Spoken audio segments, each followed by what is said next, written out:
இன்னைக்கு லீவு. சரி ஷாப்பிங் போகலாமே அப்படின்னு சொல்லி ஜியாவையும் ஷானையும் கிளம்புங்க அப்படின்னாக்க எங்களுக்கு பிடிக்கல, நாங்கள் வரல, அங்கே ரொம்ப நேரம் வெயிட்லாம் பண்ண முடியாது, நீ சமைச்சு வச்சுட்டு போயிடு, இல்லாட்டினா ஆர்டர் கூட பண்ணி விட்டுரு அப்படின்ட்டாங்க. சரின்னு சொல்லி அவங்களுக்கு சிக்கன் சமைச்சு வச்சுட்டு நானும் பாலாவும் ஒசூர் கிளம்பிட்டோம்.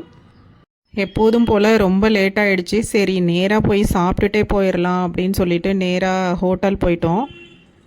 எங்களுக்கு ஆப்போசிட்டில் ஒரு அம்மாவும் பொண்ணும் சாப்பிட்டாங்க. அந்த பொண்ணு வந்து மேரேஜுக்கே ஒத்துக்கல அப்படின்னு அவங்க அம்மா சொன்னாங்க. எங்கள் அம்மாவை நான் கடைசி வரைக்கும் பார்த்துக்கணும் அப்படின்னு அந்த பொண்ணு நிறையா சொல்கிறதுனால பசங்க ஒத்துக்க மாட்றாங்களாம்.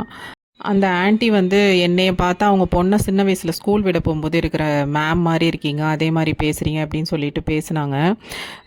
நான் சொன்னேன், உங்களுக்கு எப்படி நிறைய எக்ஸ்பெக்டேஷன்ஸ் இருக்கோ பசங்களுக்கும் அதே மாதிரி நிறைய எதிர்பார்ப்பு இருக்கும். இப்படியெல்லாம் ரூல்ஸ் போட்டால் யாரும் கல்யாணம் பண்ணிக்க மாட்டாங்க. நீங்கள் அவங்க அம்மா அப்பாவை நல்லா பார்த்துக்குங்க, அவங்க உங்கள் அம்மா அப்பாவை நல்லா பார்த்துப்பாங்க. உங்களுக்கு ஒரு தம்பியோ ஒரு பையனோ இருந்தால் இந்த மாதிரி ஒரு பொண்ணு சொன்னால் நீங்கள் அக்செப்ட் பண்ணிக்க மாட்டீங்கல்ல, அதே மாதிரி தான் அவங்களும். பசங்க ரொம்ப நல்ல கேரக்டரு, நீங்கள் அவங்களுக்கு லவ்வை மட்டும் கொடுங்க, நிறைய விட்டு கொடுங்க, அவங்க ரொம்ப நல்லா பார்த்துப்பாங்க அப்படின்னு சொல்லி சொன்னேன்.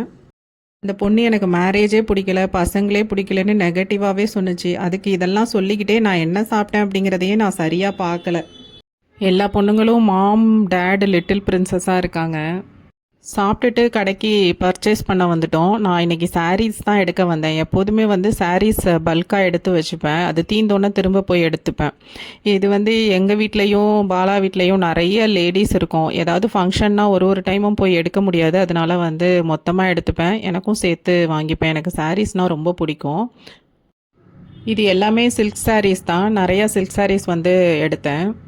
பெங்களூரில் இருந்தால் ரொம்ப சாரீ கட்ட வாய்ப்பு இருக்காது, ஆனால் தமிழ்நாடு போனால் ஃபுல்லாகவே சாரீஸ் தான் அதிகமாக ப்ரிஃபர் பண்ணிப்பேன்.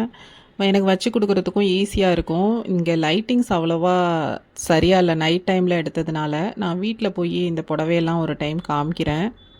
ப்ரைஸும் வந்து எவ்வளோக்கு வாங்கினேன் அப்படின்னு சொல்லிட்டு சொல்கிறேன்.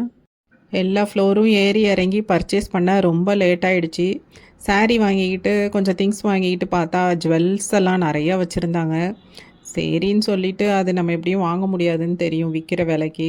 சரின்னு எல்லாத்தையும் வாங்கிக்கிட்டு அப்புறம் நாங்கள் கிளம்பிட்டோம். நைட்டு வந்து சேர ரொம்ப லேட் ஆகிடுச்சி. நான் பசங்களுக்கு வந்து இங்கேருந்து A to Bயில் வந்து ஆர்டர் பண்ணி விட்டுட்டேன் சாப்பாடு.